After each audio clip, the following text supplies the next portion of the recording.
A mesa tinha sido reservada com 3 semanas de antecedência. Rafael Monteiro Vasconcelos nunca fazia nada pela metade, e o jantar de sábado no Alma era a prova disso. 12 andares acima do Jardim Paulista, com vista para as luzes da cidade se espalhando até onde os olhos alcançavam, o tipo de restaurante onde o maitre te chama pelo sobrenome e a carta de vinhos pesa mais que um dicionário. Rafael tinha pedido a mesa do canto, a que ficava ao lado da janela panorâmica, a que todo mundo de qualquer outro lugar do salão podia ver sem parecer que estava olhando. Era exatamente esse o ponto. Camila Ferraz estava sentada à sua frente com um vestido cor de vinho que ela tinha comprado especificamente para essa noite, e ela sabia que ele sabia disso, e os dois fingiam que não. Ela segurava a taça pela haste com dedos longos e bem cuidados, inclinando a cabeça de um lado para o outro enquanto ele falava sobre a nova aquisição da Vasconcelos Holdings, e ela ouvia com o tipo de atenção calculada que Rafael tinha aprendido a confundir com admiração. Camila era boa nisso. Era boa em muitas coisas. A caixinha de veludo azul marinho estava no bolso interno do paletó de Rafael. Ele tinha verificado 3 vezes desde que tinha saído de casa. Você não está presente esta noite, disse Camila, de repente, e o tom era leve o suficiente para parecer uma observação, mas pesado o suficiente para ser uma cobrança. Estou aqui, respondeu Rafael, e levantou a taça como se fosse um brinde à afirmação. Ela sorriu com metade da boca. Seu corpo está. Sua cabeça foi a algum lugar que você não me contou ainda. Ele ia responder. Ia dizer algo sobre o fechamento da semana, sobre a reunião de segunda que ele estava antecipando mentalmente, sobre qualquer coisa que soasse plausível. Mas aí os olhos de Rafael foram para a entrada do restaurante, movimento involuntário, o tipo que acontece quando algo no campo visual quebra o padrão esperado, e ele parou de respirar por exatamente 1 segundo e meio. Isabela Carvalho entrou no Alma com Mateo Cavalcante. Rafael a reconheceu antes mesmo de processar o que estava vendo. A linha do pescoço, a forma como ela segurava o queixo levemente erguido, o jeito que ela se movia como se o espaço em volta dela estivesse sendo organizado para acomodar, lá em vez de ela tendo que se desviar de nada. Tinha sido esse jeito de se mover que o tinha chamado a atenção pela primeira vez, quase 4 anos atrás, numa galeria de arte no Itaim Bibi, onde os dois tinham sido convidados para o lançamento de um artista que nenhum dos dois conhecia de verdade. Mas Isabela estava diferente agora. Havia algo maior nela, uma presença que não era apenas a roupa, não era apenas a maquiagem, não era apenas o casaco de cachemira cor de areia que estava aberto na frente. Era o volume arredondado do ventre que aquele casaco não conseguia mais esconder. Isabela estava grávida. Muito grávida. O tipo de grávida que não deixa dúvida sobre o que você está vendo. E o homem que caminhava ao lado dela, com a mão levemente pousada na parte inferior das costas dela, com uma familiaridade tranquila e absolutamente segura, era Mateo Cavalcante, o dono da Cavalcante Empreendimentos, o homem que tinha aparecido na capa da Forbes Brasil pelo 3º ano consecutivo, o homem que Rafael tinha tentado convencer o conselho da Vasconcelos a contratar como sócio estratégico há 18 meses, e que tinha recusado com uma cortesia tão impecável que tinha doído mais do que uma recusa direta. Rafael sentiu alguma coisa escorrejar dos seus dedos. O tilintado da caixinha de veludo batendo no prato de porcelana trouxe Camila de volta para uma postura ereta, os olhos indo imediatamente para a pequena caixa azul que tinha rolado 3 centímetros e parado contra o saleiro. Rafael, ela disse, e a voz tinha mudado completamente. Mas ele não estava ouvindo.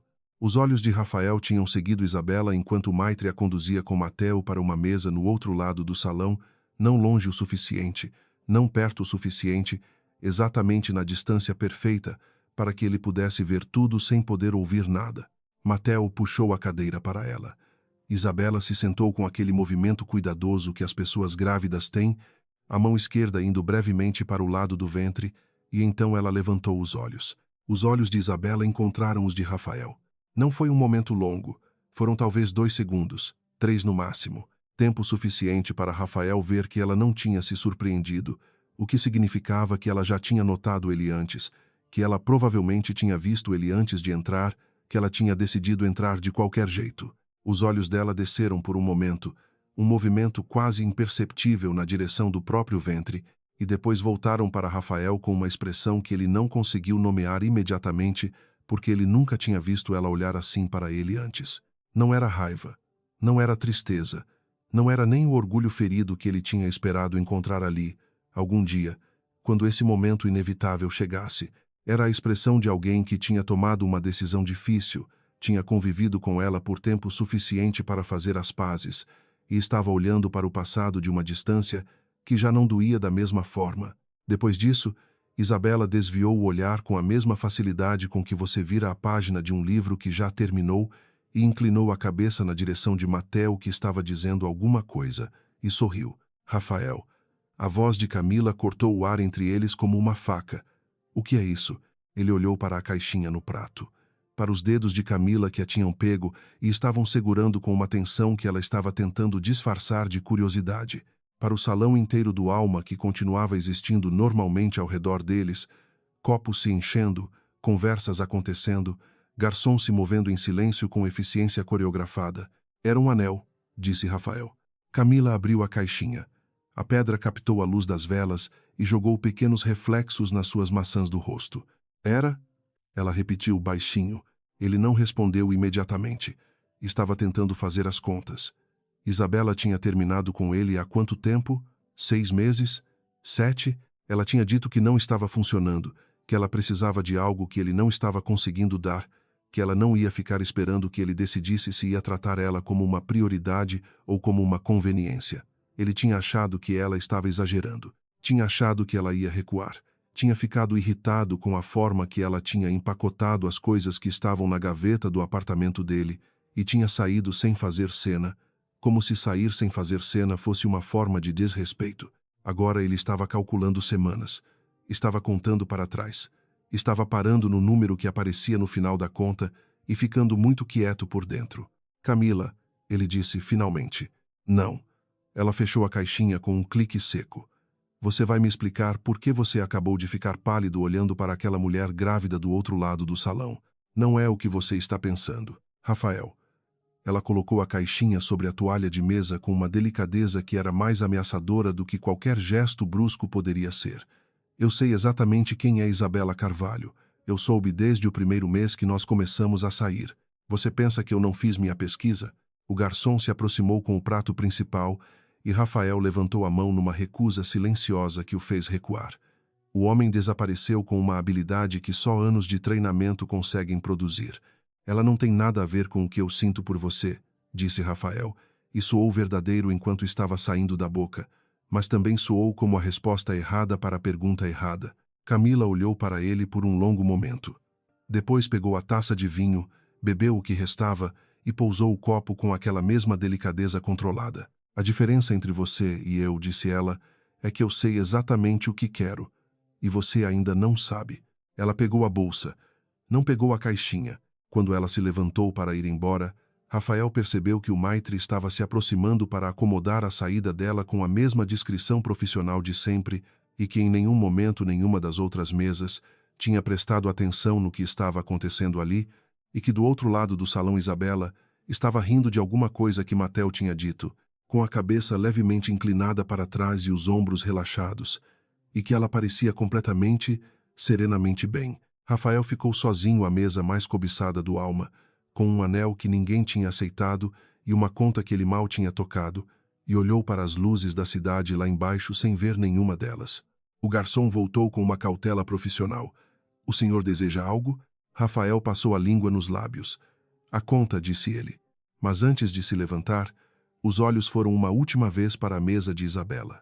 Mateo estava de lado para ele agora, e Isabela estava gesticulando enquanto falava, as mãos se movendo no ar com aquela expressividade que ele conhecia, que ele tinha achado irritante às vezes, que ele tinha pedido que ela moderasse em jantares de negócios porque parece pouco profissional, Isa, e agora estava assistindo de longe, como se fosse uma língua que ele tinha esquecido como se fala.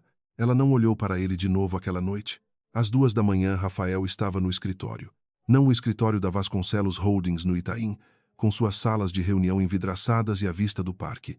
O escritório pequeno que ele tinha montado num quarto de hóspedes do apartamento quando tinha 26 anos e ainda acreditava que trabalhar até tarde era uma virtude em vez de um hábito.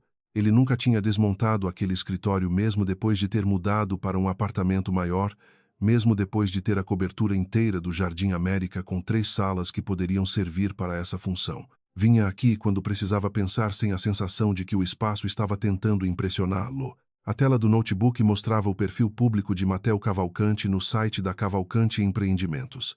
Rafael já tinha lido aquilo antes, evidentemente, mas estava lendo de novo com outros olhos. 52 anos.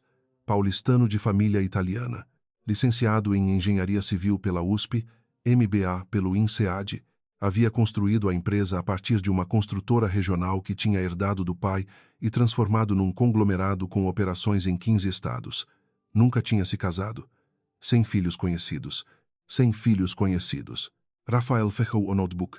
Ficou olhando para a parede por um tempo que não conseguiu medir. A janela do quarto estava aberta e o ar de madrugada entrava com o cheiro de terra molhada que São Paulo às vezes cheirava depois que a chuva lavava a poluição por tempo suficiente. Ele gostava desse cheiro. Isabela tinha gostado também. Ela costumava abrir a janela do quarto dela quando chovia e ficar sentada no parapeito com um livro, os pés descalços pendurados do lado de fora, a chuva batendo nos pés dela às vezes, e quando ele dizia que ela ia cair, ela dizia que nunca tinha caído ainda. Ele tinha achado esse hábito irresponsável. Agora ficava se perguntando se ela ainda fazia isso. Às 3 da manhã, Rafael abriu o notebook de novo e começou a fazer pesquisa de verdade. Não o tipo de pesquisa que você faz quando está curioso, o tipo que você faz quando está procurando um ângulo. Matteo Cavalcanti tinha assinado, havia 8 meses, um contrato de consultoria com uma empresa chamada Carvalho Design Studio.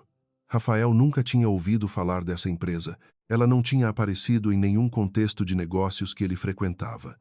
Mas quando digitou o nome no buscador, encontrou um site limpo, minimalista, com um portfólio de projetos de identidade visual e design de interiores comerciais, alguns pequenos, alguns surpreendentemente sofisticados.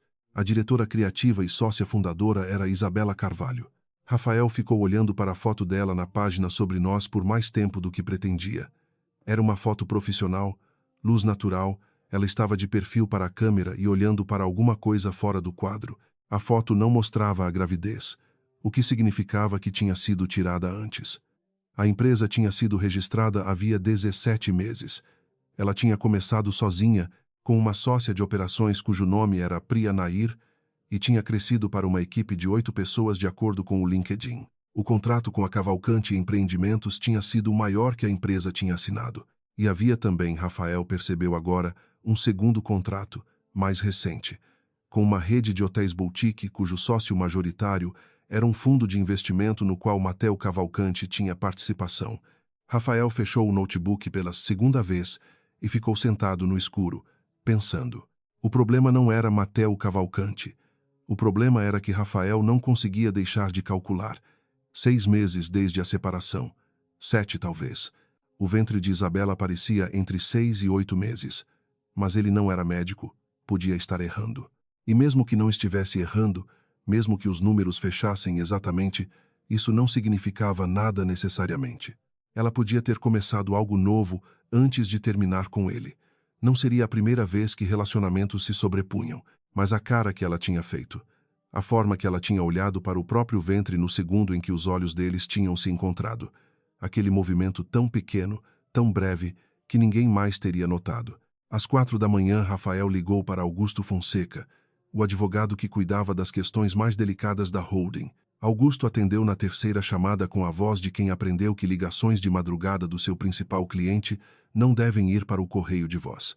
Eu preciso de um levantamento completo do Carvalho Design Studio, disse Rafael, sem preâmbulo. Contratos ativos, fluxo financeiro na medida do possível, clientes, tudo o que for público. Você quer isso por quê? Perguntou Augusto, com aquele tom que era entre profissionalismo e autopreservação. Porque pode ter uma oportunidade de aquisição, disse Rafael. Me manda o que você conseguir até segunda à tarde. Ele desligou antes que Augusto pudesse fazer mais perguntas. Na segunda-feira de manhã, Camila ligou às 10 e ele deixou ir para o correio de voz. Ela não deixou recado, o que era uma mensagem em si mesma.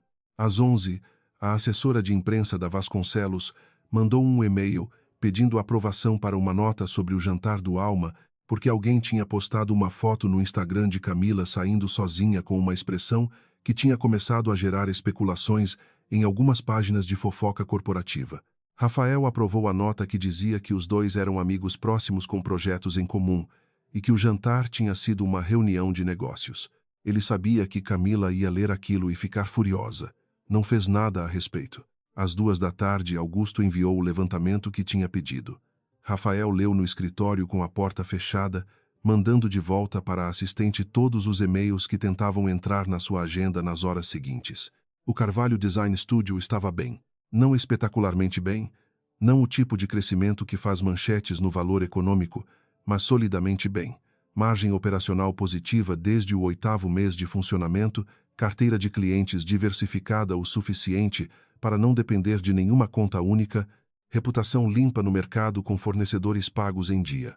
O contrato com a Cavalcante Empreendimentos correspondia a aproximadamente 30% da receita atual, mas havia indicações de que outros contratos estavam sendo negociados que reduziriam essa dependência. O que significava que se o contrato com a Cavalcante fosse cancelado ou interrompido agora, causaria dano real, mas não necessariamente fatal. Rafael ficou com esse pensamento por uns 3 minutos antes de começar a sentir que havia algo errado nele. Não moralmente errado, ele disse para si mesmo, estrategicamente errado. Se ele se aproximasse de Isabela com pressão econômica, ela ia se fechar completamente. Ela era exatamente o tipo de pessoa que escolhia a situação mais difícil por princípio, quando sentia que estava sendo manipulada. Mas ele precisava falar com ela. Estava pensando nisso quando a porta do escritório abriu sem que tivessem batido, e a mãe dele entrou. Dona Verônica Vasconcelos tinha 70 anos e a postura de alguém que passou a vida inteira recusando a possibilidade de encolher. Ela usava as joias da família com a naturalidade de quem usa roupa do dia a dia, e tinha aquela qualidade particular de certas mulheres de certa geração de parecer estar fazendo um favor apenas por estar presente num ambiente. "Você não atende o telefone", disse ela, sentando-se na cadeira do lado oposto da mesa sem ser convidada. "Eu estava trabalhando. Você estava olhando para o computador com aquela cara que você faz quando está pensando em algo que não deveria." Ela cruzou os tornozelos com elegância. "Camila me ligou." Rafael fechou o notebook. "Ela não deveria ter feito isso. Ela disse que o jantar não foi o que você estava planejando." Dona Verônica fez uma pausa calculada. "E que havia alguém que te distraiu. Camila está interpretando errado." Rafael. A voz da mãe tinha aquela qualidade que ele associava à infância, ao tipo de conversa que acontecia na biblioteca do sobrado no Pacaembu, quando ele tinha feito algo que ela considerava abaixo do que esperava dele. "Eu soube que Isabela Carvalho foi vista com Mateo Cavalcante. Grávida." Ele não disse nada. "Se você está pensando em fazer alguma coisa com relação a isso", disse Dona Verônica, com aquela precisão cirúrgica que era a característica mais impressionante e mais perturbadora dela, "eu precisaria que você pensasse muito bem antes. A família não precisa desse tipo de exposição. E Camila é uma escolha sensata que não vai complicar nada. Eu nunca disse que ia fazer nada. Você está com aquela cara." Rafael levantou da cadeira e foi até a janela. Lá embaixo, o Itaim Bibi continuava com sua movimentação de segunda à tarde. Carros presos no trânsito, pessoas na calçada com fones de ouvido, aquela urgência constante de uma cidade que não para. Ele tinha crescido achando essa urgência excitante. Ultimamente ela parecia só barulho. "Mãe", disse ele, sem se virar, "o que eu faço com a minha vida particular não é assunto do conselho de administração." "Não é assunto do conselho", ela concordou. "É meu assunto, porque eu ainda me importo com o que acontece com você, mesmo quando você parece determinado a não se importar." Ele ouviu ela se levantar. O som discreto dos saltos no piso de madeira. A pausa antes da porta. "Aquela menina", disse Dona Verônica, com uma qualidade na voz que era quase difícil de identificar como o que era, algo entre reconhecimento e arrependimento. "Você nunca a tratou como deveria. Não é minha opinião. É o que eu vi." Ela saiu. Rafael ficou na janela por um longo tempo. Na terça-feira ele ligou para Henrique Souza, que gerenciava as relações institucionais da Vasconcelos com outras empresas do setor de construção. Henrique conhecia todo mundo. Era o tipo de pessoa que você ligava quando precisava saber o que estava acontecendo antes que virasse notícia. "Cavalcante e Carvalho", disse Rafael, sem contexto. Houve um silêncio de processamento do outro lado. "Você está me perguntando sobre o contrato ou sobre eles dois pessoalmente?" "Os dois." O contrato é real. Bom trabalho também. Vi o resultado na sede nova da Cavalcante no Pinheiros. Identidade visual toda reformulada. Ela é boa nisso. Uma pausa. Pessoalmente, a história que circula é que Cavalcante e o irmão dela foram próximos, o Lucas Carvalho, que morreu num acidente de carro há 3 anos. Era sócio de um fundo menor que tinha interesse numa construtora que a Cavalcante acabou absorvendo. Cavalcante pagou o valor justo às herdeiras e ficou em contato com a família. Parece que é mais isso do que qualquer outra coisa. Rafael ficou quieto por uns segundos. Você tem certeza? Não tenho certeza de nada, disse Henrique, com aquele realismo de quem vive de rumores. Mas é o que faz sentido quando você olha para os números. Se fosse um caso, Cavalcante seria discreto. Esse nível de aparição pública com ela, restaurante caro, foto que circula, parece mais um homem cuidando de alguém do que um homem escondendo algo. Rafael agradeceu e desligou. Ficou sentado com o telefone na mão por um tempo. Depois abriu o contato de Isabela no celular. O número ainda estava lá. Ele nunca tinha deletado e ela nunca tinha bloqueado. Não sabia o que isso significava ou se significava alguma coisa. Digitou: "Preciso conversar com você." Apagou. Digitou de novo: "Isabela, podemos nos encontrar?" Apagou. Colocou o telefone para baixo. Na quarta-feira de manhã, enquanto tomava café no apartamento, ele viu a notícia numa das páginas de negócios que acompanhava. A Cavalcante Empreendimentos tinha anunciado um novo contrato com uma rede hoteleira internacional para a reforma e rebranding de 14 propriedades no Brasil e que a identidade visual do projeto estava sendo desenvolvida pelo Carvalho Design Studio. Isabela estava crescendo sem ele. Havia crescido sem ele. E continuaria crescendo. E ele estava tomando café sozinho num apartamento que ele tinha comprado pensando que ia ser grande o suficiente para 2 pessoas quando chegasse a hora, e a hora tinha chegado e passado e ele não tinha percebido. O telefone estava na mesa. Ele o pegou e desta vez não apagou o que digitou. "Isabela, eu preciso te ver. Não sobre negócios. Por favor." Mandou antes de poder pensar melhor. A mensagem foi entregue. Ficou com um único tique por 20 minutos, o que significava que ela não tinha aberto ainda. Depois ficou com 2 tiques por tempo suficiente para Rafael perceber que ela tinha lido e tinha escolhido não responder. Naquele ponto ele podia ter deixado para lá. Podia ter voltado para o café e para os e-mails e para Camila, que ainda estava esperando algum gesto que ele não estava conseguindo fazer. Podia ter aceito que a conta estava encerrada, que a página estava virada, que o anel que ainda estava no bolso do paletó precisava ir para outra pessoa ou para uma gaveta para sempre. Em vez disso, ele ligou para Augusto.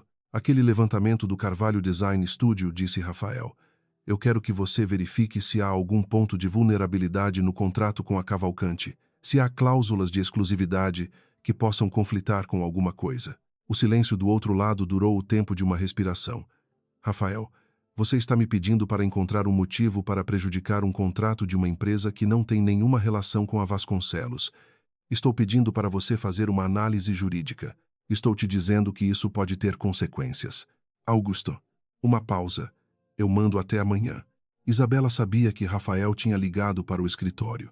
Ela soube porque Priya tinha atendido, porque Priya tinha ficado com aquele silêncio específico que ela tinha quando estava sendo cautelosa, e porque, quando Isabela tinha perguntado quem era, Priya tinha respondido ninguém importante com uma convicção excessiva que funcionou como uma confissão.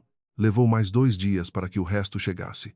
Henrique Souza, o homem de relações institucionais da Vasconcelos que todo mundo no mercado conhecia, tinha feito perguntas sobre o contrato com a Cavalcante para 2 contatos que Isabela tinha no setor. Nenhum deles tinha ligado para ela com intenção de informar.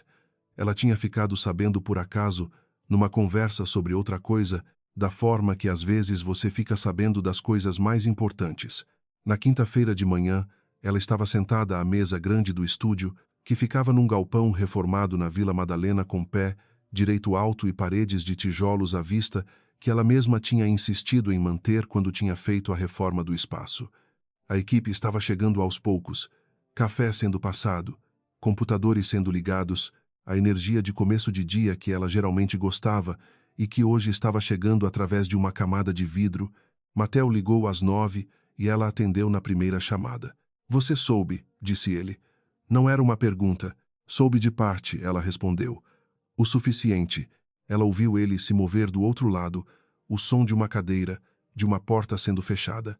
Mateo Cavalcanti era um homem de poucos movimentos desnecessários, e ela tinha aprendido a ler o que os movimentos dele significavam. Rafael Vasconcelos pediu para o advogado dele verificar vulnerabilidades no nosso contrato, disse Mateo. Eu soube esta manhã. O advogado fez perguntas para pessoas erradas. Isabela ficou quieta. Pressionou a palma da mão esquerda contra o lado do ventre onde o bebê estava se mexendo, um hábito que tinha desenvolvido nas últimas semanas sem perceber, o tipo de movimento que acalma a pessoa que está fazendo mais do que quem está recebendo. Ele não vai conseguir nada, disse Mateo. O contrato é sólido, mas eu quero que você saiba que estou vendo. Eu sei, disse ela. Mateo, eu preciso resolver isso. Uma pausa. Você não precisa de nada que ele possa oferecer. Não é sobre o que ele pode oferecer. Ela olhou pela janela do galpão para a rua lá embaixo onde um cachorro estava farejando a base de uma palmeira com a concentração total que só cães conseguem dar a coisas irrelevantes. É sobre o que ele ainda não sabe e o que eu ainda não decidi fazer com isso. O silêncio do outro lado foi diferente. O tipo de silêncio que acontece quando alguém está reconsiderando o que ia dizer. Isabela, disse Mateo, finalmente. O Lucas teria dito que você precisa parar de carregar peso que outras pessoas deveriam estar carregando com você. Ela fechou os olhos por um segundo. Lucas teria dito exatamente isso, com aquela forma direta que irritava e confortava ao mesmo tempo. Eu sei, disse ela, mas eu quero fazer do meu jeito. Ela marcou o encontro com Rafael para sexta-feira, num café no Jardim Paulista que ficava na rua de trás do escritório dele, porque ela não ia ao território dele e não queria que ele fosse ao dela. Terreno neutro. A escolha do lugar foi dela. Ela foi de táxi e chegou primeiro, o que foi intencional. O café era daqueles que tinham surgido nos últimos anos. Mesas de madeira clara, paredes brancas com plantas, a estética cuidada de quem pensou no ambiente como parte do produto. Ela pediu um suco de laranja e ficou sentada de frente para a porta. O casaco estava aberto, o ventre visível. Ela tinha decidido que não ia esconder nada. Rafael chegou 3 minutos depois. Ela viu pelo vidro da fachada antes de ele entrar. O passo rápido que ela conhecia, o jeito que ele verificava o celular enquanto andava, o paletó grafite sem gravata que era o uniforme informal dele, para dias que ele queria parecer acessível, sem parecer descuidado. Ele olhou para o interior do café antes de entrar, e os olhos dele a encontraram imediatamente, e ela viu o momento exato em que ele processou o ventre de novo, desta vez de perto, e o efeito que isso teve na postura dele. Ele entrou. Isabela. Ele parou do lado oposto da mesa, a mão tocando o espaldar da cadeira sem sentar. Senta, disse ela, com uma tranquilidade que não era falsa. Ela tinha tido semanas para se preparar para esse momento. Meses, na verdade, se ela fosse honesta consigo mesma sobre quando tinha começado a imaginar que ele apareceria de alguma forma. Ele sentou. O garçom veio e ele pediu um expresso sem olhar para o cardápio. Você foi atrás do meu contrato, disse ela, sem preâmbulo. Rafael ficou quieto por um momento.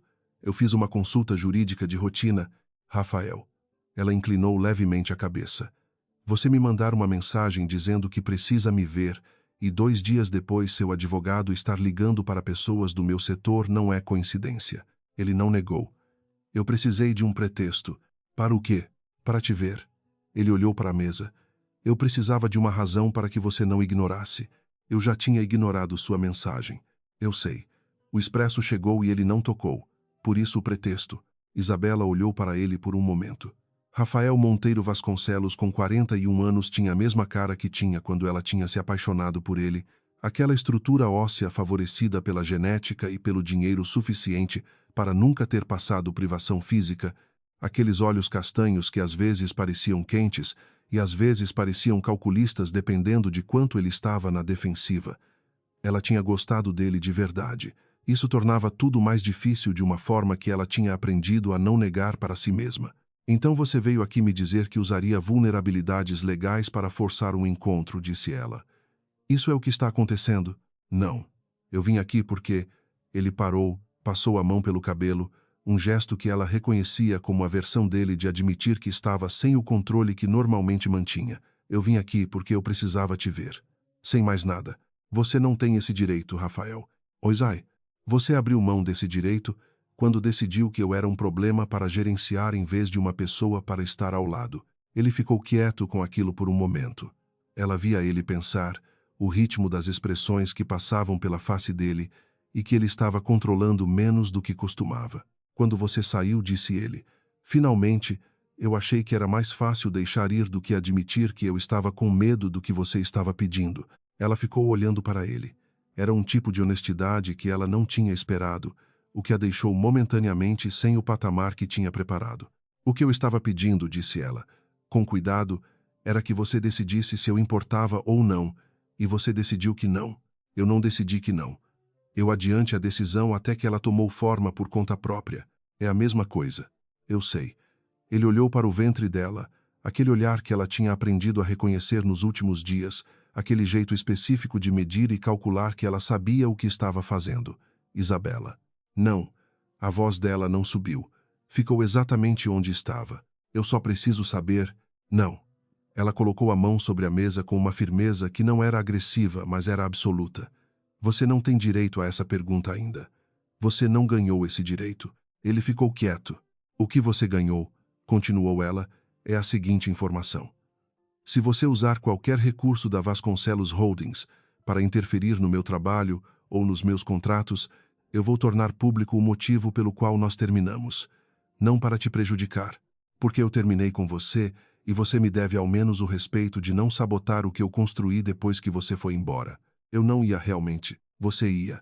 Ela o olhou de frente. Você foi atrás das vulnerabilidades. Você teria usado se eu continuasse te ignorando.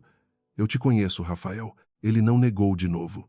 Isso era, pensou ela, a coisa mais honesta que ele tinha feito desde que tinha entrado no café.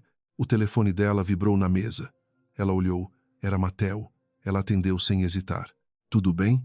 Perguntou a voz de Matel, aquela calma profunda que ela tinha começado a associar com a sensação de ter alguém por perto que não queria nada dela além do bem-estar dela. Tudo, disse ela. 10 minutos. Me avisa.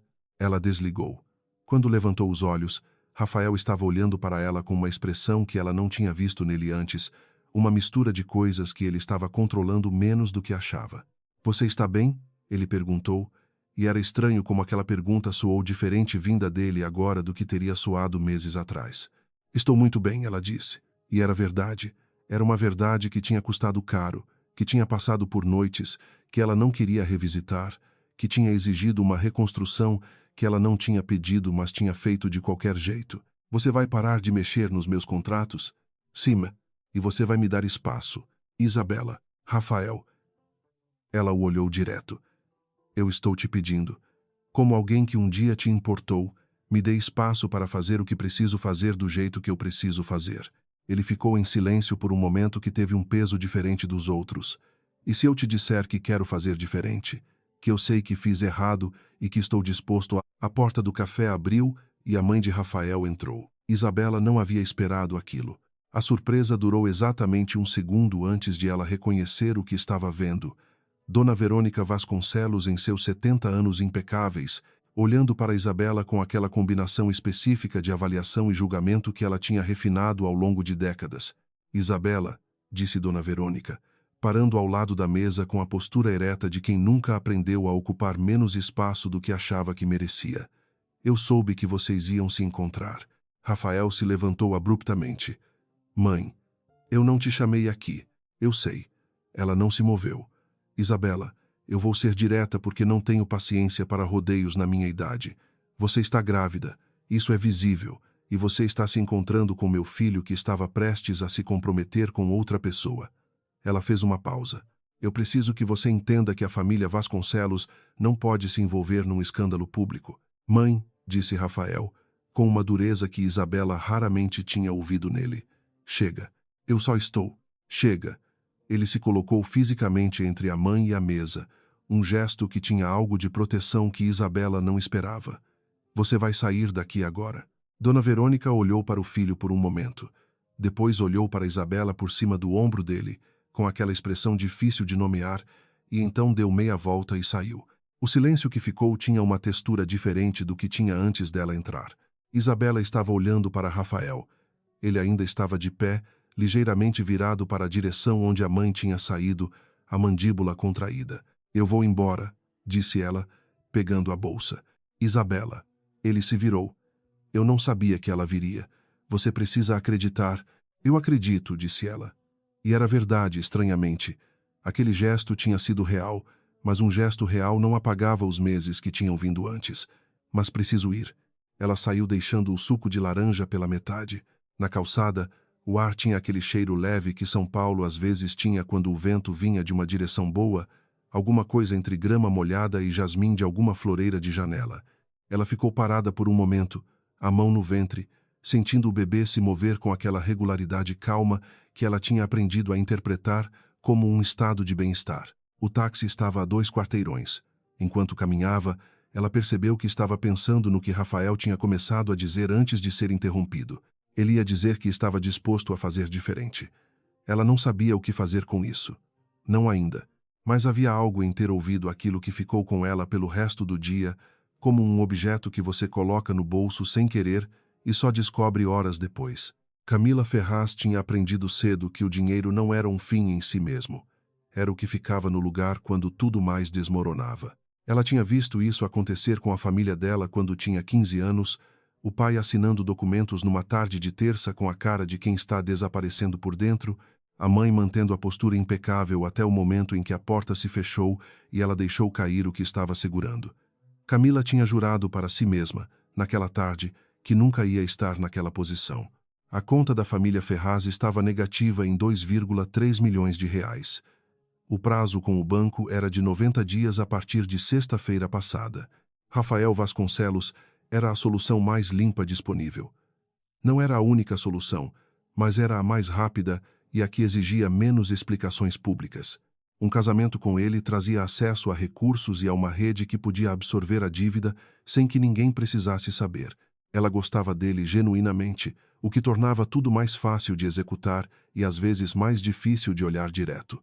E então Isabela Carvalho tinha aparecido no Alma com aquele ventre e aquela presença tranquila e tinha desarmado uma semana inteira de planejamento numa questão de segundos. Camila tinha contratado o serviço de inteligência de mercado na segunda-feira. Não o tipo de serviço que você anuncia, o tipo que existe nas franjas das consultorias respeitáveis, que faz o que você precisa com uma discrição proporcional ao que você paga. O que ela queria era informação. Especificamente, queria o prontuário médico ou qualquer documentação de saúde que existisse sobre a gravidez de Isabela Carvalho. A ideia tinha chegado numa madrugada depois de 2 copos de vinho.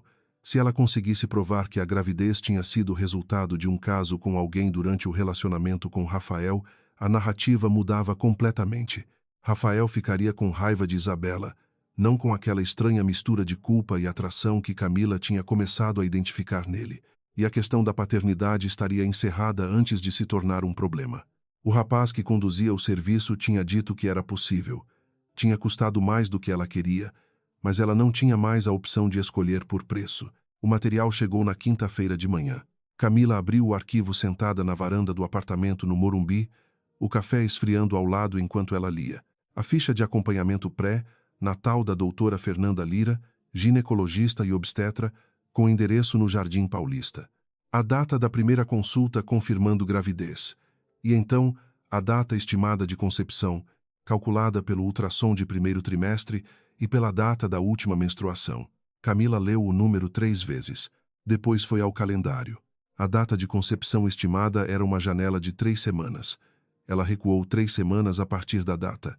Recuou mais uma para ter margem. Verificou quando Isabela e Rafael tinham terminado segundo o que ela sabia.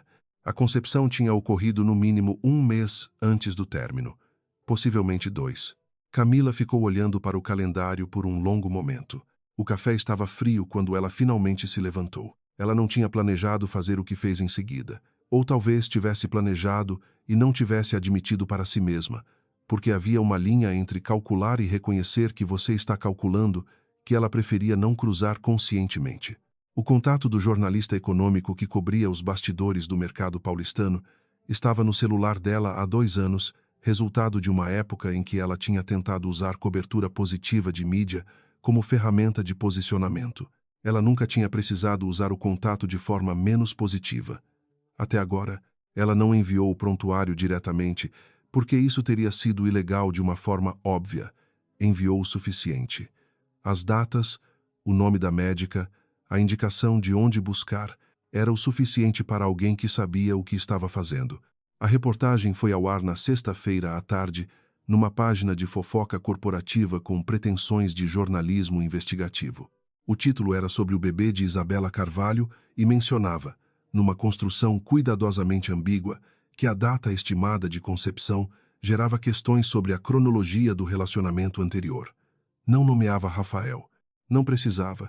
Quem estava no mercado sabia. Camila leu a reportagem 3 vezes. Sentiu alguma coisa que não era bem satisfação e não era bem culpa, algum estado intermediário que ela preferiu não nomear. Rafael soube da reportagem por Augusto, que ligou às 16 horas com uma urgência que raramente aparecia na voz dele. Você leu? Disse Augusto. Manda o link. Ele leu. Releu. Ficou de pé ao lado da janela do escritório e olhou para a cidade sem ver nada por um tempo que não soube medir. Depois ligou para Mateo Cavalcante. Havia algo de incomum em ligar para um homem que você mal conhecia e pedir que ele atendesse um assunto urgente pessoal, mas Mateo atendeu depois de 2 toques com a calma de quem já estava esperando. Eu vi, disse Mateo, antes de Rafael falar. Você sabe de onde veio. Tem uma ideia forte. Uma pausa. Rafael, você e eu precisamos conversar. Não por telefone. Eles se encontraram no escritório da Cavalcante 1 hora depois. A sala de reuniões da diretoria tinha aquela qualidade de espaços onde decisões reais são tomadas, sem a decoração de exibição que caracterizava certos ambientes corporativos. Mateo estava sentado na cabeceira com o semblante do homem que vai dizer algo difícil e escolheu o ângulo antes de você chegar. Eu guardei esse segredo porque Isabela pediu, disse Mateo, sem rodeios, e porque era dela para guardar. Mas agora que está em circulação de outra forma, eu não posso mais guardar por ela. Rafael ficou muito quieto. O bebê é seu, disse Mateo. O silêncio que se seguiu teve uma duração que Rafael não conseguiu registrar com precisão. Era o tipo de silêncio que acontece quando o mundo reorganiza o que você pensava que sabia, e a reorganização é tão completa que você precisa de um momento para encontrar onde você está dentro do novo arranjo. Ela sabia desde quando? Disse ele, finalmente. Desde pouco depois de terminar com você. Mateo o olhou direto. Ela tomou a decisão de não te contar. Eu não concordei com isso, para ser claro. Mas era a decisão dela. Por que você, Rafael, parou?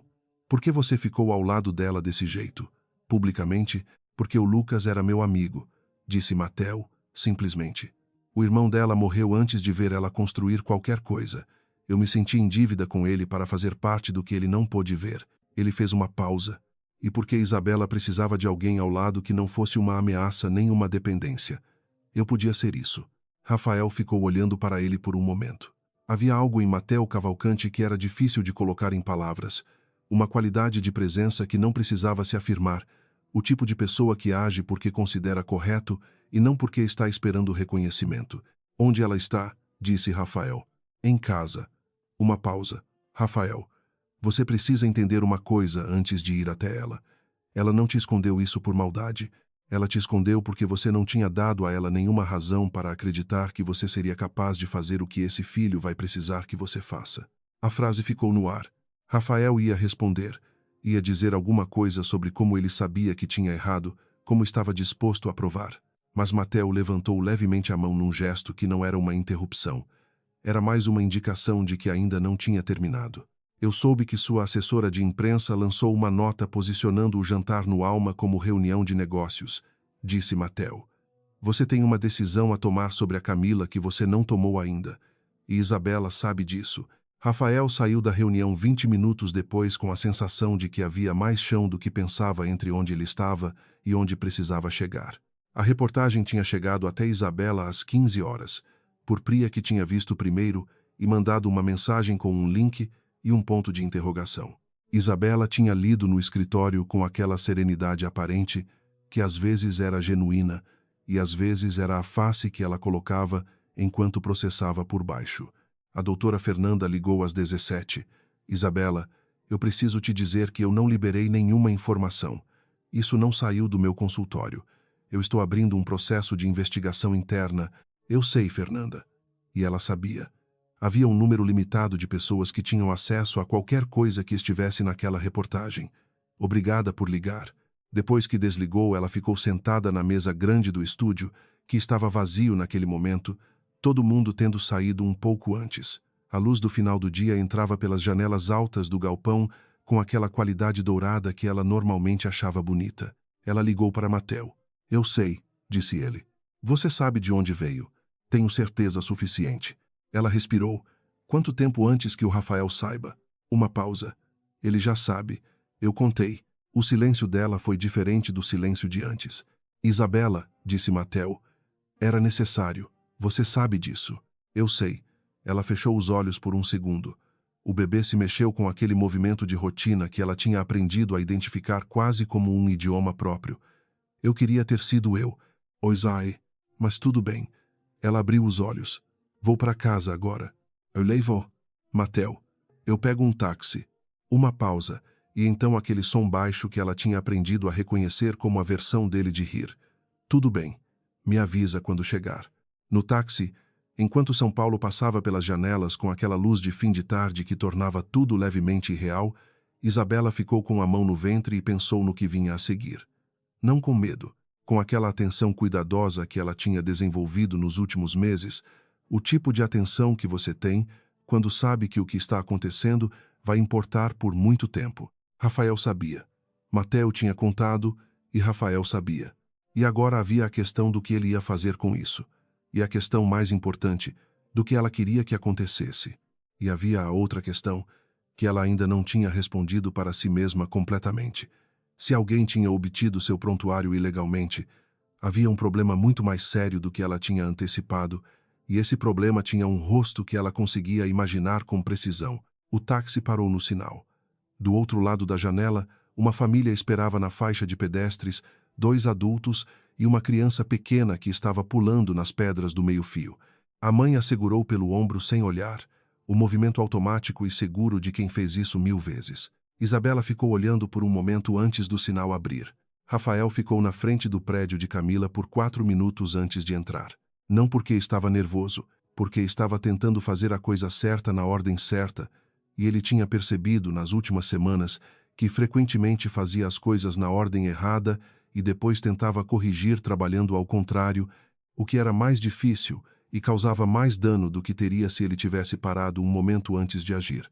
O porteiro ligou para o apartamento. Camila mandou subir.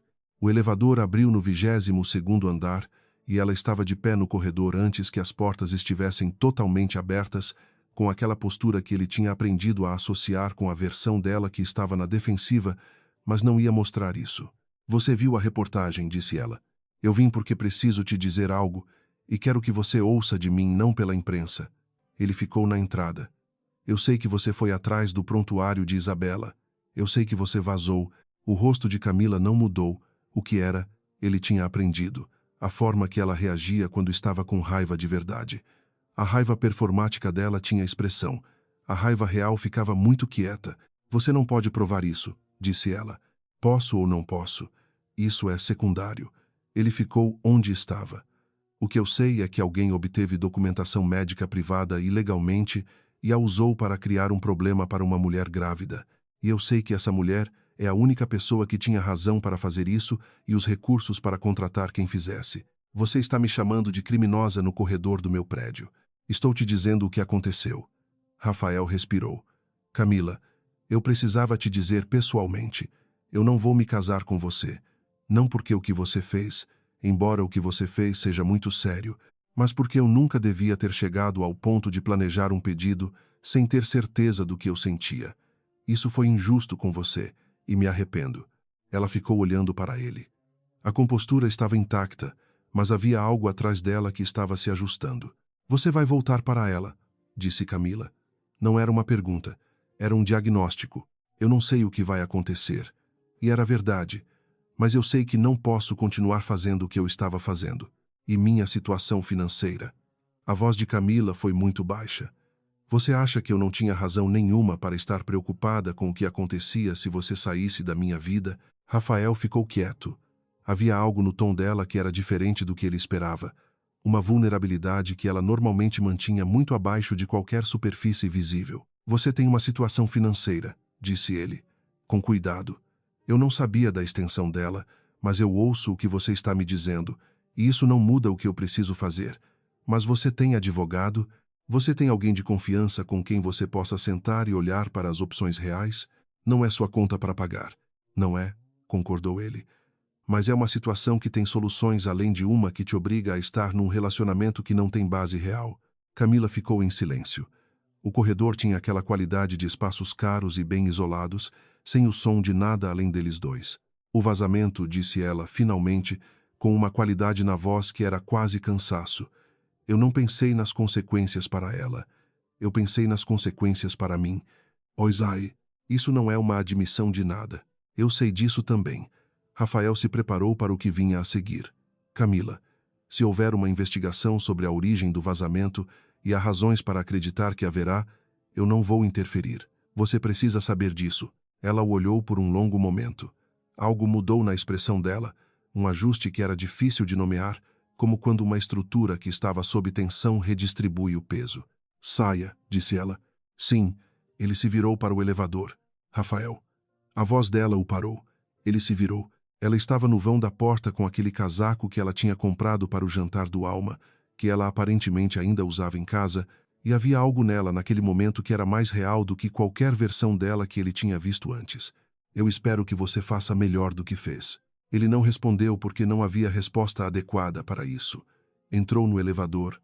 O prédio de Isabela era no Jardim Paulista, a 10 minutos a pé do Alma, o que ele só percebeu quando estava parado na calçada olhando para a fachada. Havia alguma coisa de iônico nisso que ele preferiu não elaborar. Ele ligou para o interfone. Houve um silêncio depois que ele disse o nome, longo o suficiente para ele começar a formular o que ia dizer se ela não abrisse. Depois a voz de Isabela saiu pelo interfone com aquela qualidade levemente metálica que os interfones tinham. Não é um bom momento, Rafael. Eu sei. Ele ficou parado. Eu vou ficar aqui embaixo até você poder me dar 5 minutos. Não precisa ser agora. Eu posso voltar amanhã. Posso voltar quando você estiver pronta. Silêncio. Mas eu não vou desaparecer, disse ele. Não porque eu tenha o direito de exigir nada, mas porque eu acho que eu te devo ao menos a honestidade de dizer que não vou desaparecer. Mais silêncio. Então o som do portão eletrônico destrancando. O apartamento de Isabela tinha aquela qualidade de espaços onde as escolhas foram feitas com intenção, sem precisar anunciar isso. Paredes em tom de areia, prateleiras com livros e plantas e alguns objetos que tinham história visível neles. Uma mesa de trabalho junto à janela com um laptop aberto e pilhas de referências visuais. A iluminação era baixa e quente. Ela estava sentada no sofá com as pernas cruzadas e as mãos no colo quando ele entrou. Havia uma xícara de chá na mesinha ao lado. Ela tinha trocado de roupa. Estava com uma blusa larga e calças de pano, o ventre mais visível do que no café da semana anterior. Ele ficou de pé a uns 2 metros dela. Não sentou sem que ela indicasse que podia. Você falou com o Mattel, disse ela. Sim, ele não deveria ter contado. Ele achou que era necessário. Eu concordo com ele, mas entendo que você está com raiva. Isabela ficou olhando para ele. Havia algo na expressão dela que ele estava tentando ler e que resistia à leitura simples, camadas sobre camadas de coisas que ela tinha processado em meses que ele não tinha estado presente. O que você quer, Rafael? Eu quero, ele disse, e parou porque era importante não sair com a resposta automática, a resposta que soava certa, mas não era necessariamente a verdade. Eu quero estar presente, para você e para essa criança. Não porque acho que mereci isso, mas porque acho que é o que precisa acontecer, e porque eu quero que aconteça, e essas duas coisas juntas não costumavam ser suficiente para eu agir, mas agora são. Isabela pegou a xícara de chá e bebeu um gole. Colocou de volta. Olhou para a janela onde a cidade fazia sua luz habitual da noite. Você foi a Camila, disse ela. Não era uma pergunta. Fui. O que aconteceu? Terminei. De verdade desta vez. Ele respirou. E falei sobre o vazamento. Isabela ficou quieta. Há um caminho para responsabilizá-la legalmente, continuou Rafael. A Fernanda já abriu investigação no consultório para identificar como saiu. Se houver rastreamento até a origem, as implicações são sérias. Eu não vou interferir nisso. Não estou pensando em processo, disse Isabela. Eu sei que não está, mas você pode precisar pensar. Ele olhou para ela. Não agora. Mas você não deveria ter que passar por isso sem saber que tem opções. Ela ficou em silêncio por um momento. Depois disse, de um jeito muito quieto, eu fiquei com raiva de você por meses. Com uma raiva que eu não conseguia nomear direito porque não era só raiva. Tinha outra coisa junto que eu não queria nomear.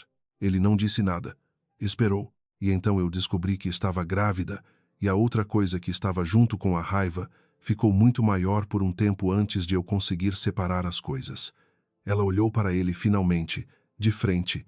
Eu decidi não te contar porque cada vez que eu imaginava essa conversa, eu sabia como ela ia terminar. Com você tentando fazer o certo pelo motivo errado, por responsabilidade, por obrigação, por medo do julgamento. E isso é exatamente o tipo de coisa que eu não quero que esse filho tenha como base. Rafael ficou muito quieto. Então me diz uma coisa, disse Isabela. Por que você está aqui? A razão real, não a versão que parece certa dizer. Ele ficou com a pergunta por um momento.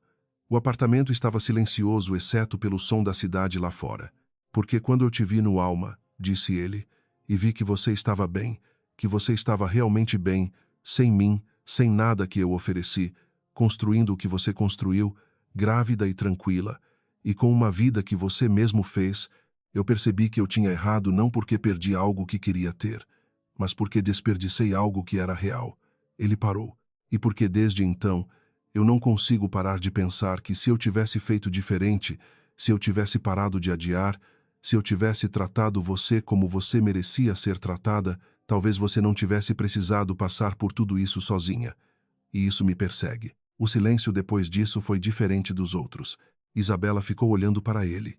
Ele viu alguma coisa passar pelo rosto dela. Algum ajuste interno que ela não estava escondendo completamente, o que era incomum para ela. Isso não resolve nada, disse ela. Oh, Isai, eu não posso simplesmente... Eu não estou pedindo que você faça nada simplesmente. Ele deu um passo na direção dela, só um, e se agachou para ficar na altura dela em vez de continuar olhando para baixo. Eu estou pedindo que você me deixe tentar, na velocidade que você precisar, com os termos que você estabelecer. Sem garantia de nada além de que eu vou tentar de verdade. Isabela ficou olhando para ele naquela altura. O bebê se mexeu. Ela abaixou o olhar por um segundo. Aquele movimento que ele tinha visto no Alma, aquele gesto de contato. Tem uma coisa que preciso que você faça antes de qualquer outra conversa, disse ela. Ok. Amanhã de manhã, você vai ao cartório e registra o reconhecimento de paternidade voluntário. Antes de qualquer outra coisa que você queira conversar, antes de qualquer plano, antes de qualquer promessa, você faz isso porque é o que você deve a essa criança, independentemente do que acontece entre você e eu. Rafael ficou quieto por um momento. Sim, não é uma pergunta. Eu sei. E sim, ela o olhou por um longo tempo. A xícara de chá estava esfriando na mesa ao lado. Lá fora, São Paulo fazia o barulho de sempre, aquela insistência constante de uma cidade que não distingue noite de dia. Você pode sentar, disse Isabela. Ele sentou na poltrona do lado oposto, não no sofá ao lado dela. A distância era deliberada de ambos os lados, e os dois sabiam disso. Você vai me dizer o nome? Disse ele. Ela ficou quieta por um momento. Depois disse, ainda não sei. Estava pensando em Lucas se for menino. Rafael ficou quieto com aquilo. Sabia o suficiente sobre o irmão dela para entender o que aquele nome carregava. É um bom nome, disse ele, finalmente. E por alguma razão, talvez porque era uma resposta verdadeira, sem segunda intenção, talvez porque era a primeira coisa que ele tinha dito naquela noite inteira que não carregava nenhum pedido embutido, Isabela olhou para ele com uma expressão que era diferente de tudo que ele tinha visto nela desde o Alma. Não era perdão, não era abertura, era algo mais anterior a isso. A possibilidade de que havia um ponto de partida disponível se os dois quisessem começar a caminhar em direção a ele. Eles ficaram sentados em silêncio por uns minutos, a cidade fazendo seu barulho lá fora. Rafael não tentou preencher o silêncio. Isabela não o expulsou. Era um começo pequeníssimo e insuficiente e necessário. Na manhã seguinte, Rafael estava no cartório quando abriu às 9 horas. Ele tinha levado os documentos que precisava, tinha feito a pesquisa de procedimento na noite anterior, tinha acordado às 6, sem conseguir dormir de qualquer jeito. O processo levou 40 minutos. O funcionário que o atendeu era jovem e eficiente e não demonstrou nenhuma emoção especial pelo que estava processando, o que Rafael achou estranho, e depois percebeu que era o correto.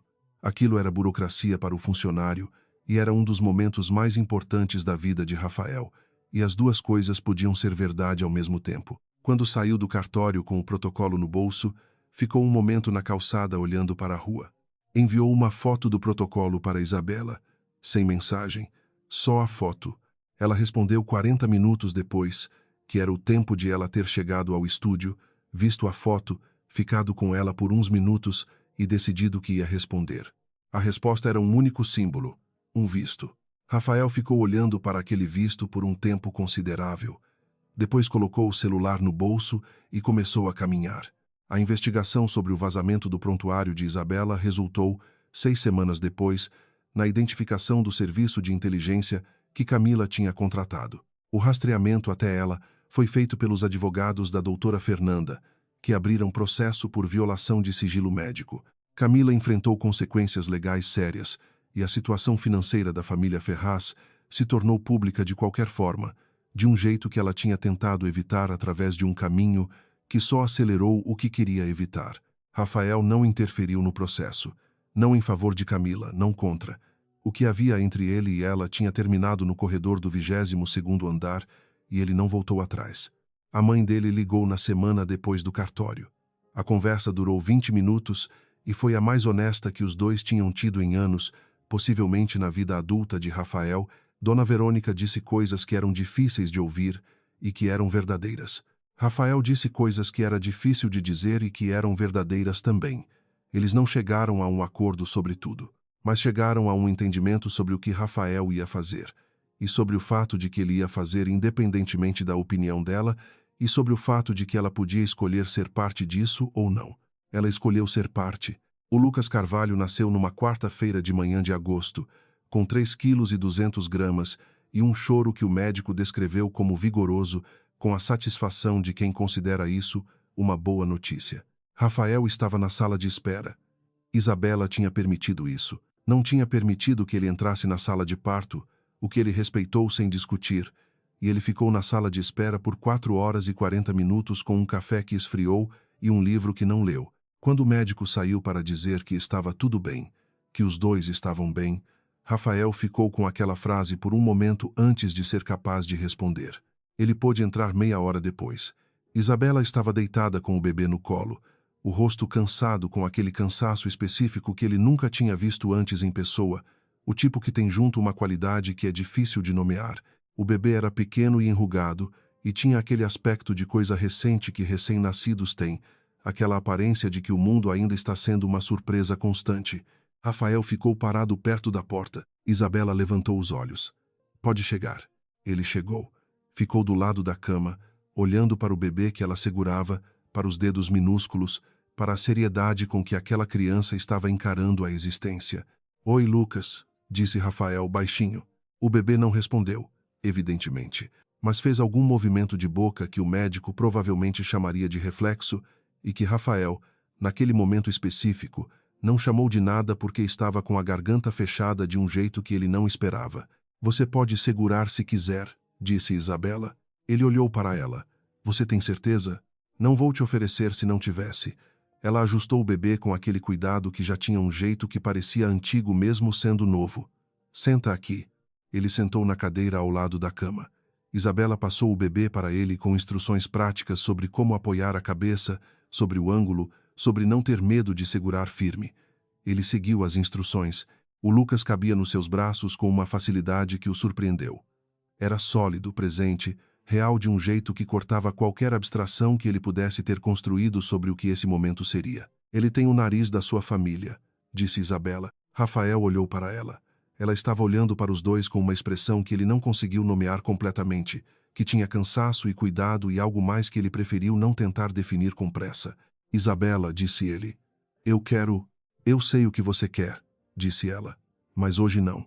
Ela se recostou no travesseiro com aquele cansaço que tinha direito a ser respeitado. "Hoje é só isso. Você, eu e ele. Sem planos. Tudo bem?" Ele olhou para o bebê, para os dedos que se fechavam e abriam em torno do nada com uma convicção que parecia filosófica. "Tudo bem", disse ele.